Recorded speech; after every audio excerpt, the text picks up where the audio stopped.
Hi friends, ఈరోజు మనం మాస్కి అలాగే వెయిట్కి మధ్య డిఫరెన్స్ చూద్దామండి. ఫస్ట్గా వెయిట్ యొక్క ఫార్ములా W=mg అండి. ఎం అంటే మాసు, జీ అంటే గ్రావిటీ అండి.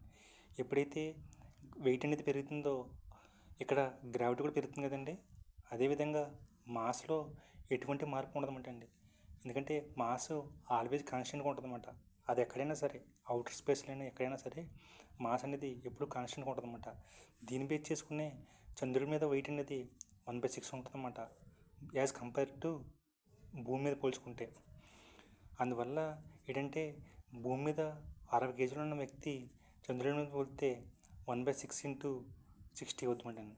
అప్పుడు దీని ఆన్సర్ వచ్చేసి 10 అవుతుందన్నమాట. ఓన్లీ ఇది వెయిట్కి మాత్రమే.